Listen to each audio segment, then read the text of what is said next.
All right, guys, let's talk about the push jerk. So we just talked about the split jerk in the last video. So if you haven't seen that video yet, go ahead and go back, because we're gonna do an abbreviated version here, because a lot of what we talked about in the split jerk applies here, and there's no reason to double cover it here.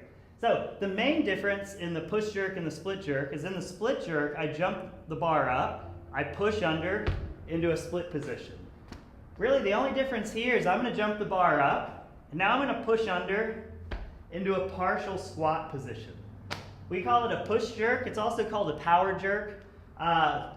Where we kind of move our feet really depends on what we're doing with it. So setup is going to be the same. Feet are going to be right under our hips.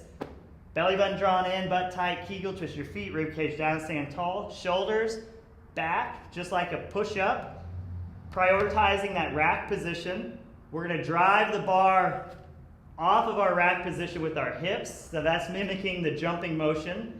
When the bar is going up, we have that mixture of weightlifting and gymnastics. So now when the bar is going up, we're going to push on it, and we're going to push ourselves down into a partial squat position. When we're in that partial squat position, we can go through our checklist.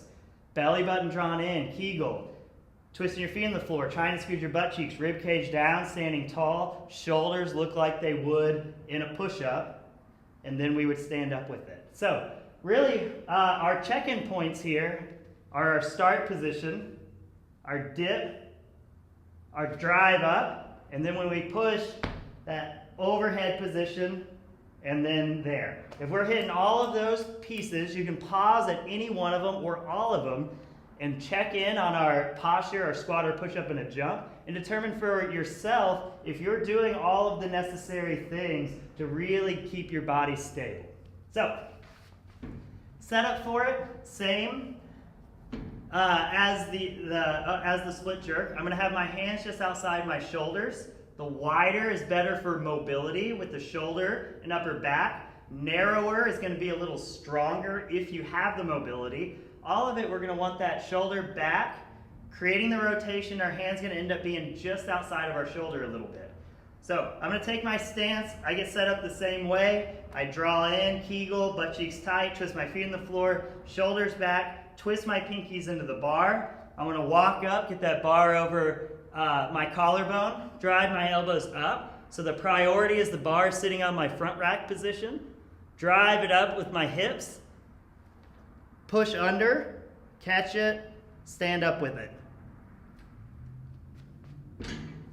All right, that's the push jerk. Like in the split jerk video, we talked about the difference between how functional the split jerk is and the push jerk. So the push jerk can be a great tool for people that aren't quite looking to compete. Even if you're looking to compete, it can be a good tool to develop that. But if you're someone who's not interested in the local competitions or competing, the push jerk is probably going to be your primary jerk, where the split is going to kind of develop dysfunction from side to side unless we're splitting with both legs, which is really hard to develop at heavy weights. The push jerk is going to be a great solution for most people in the gym as we're working on strength or when we're doing stuff in just our regular workouts.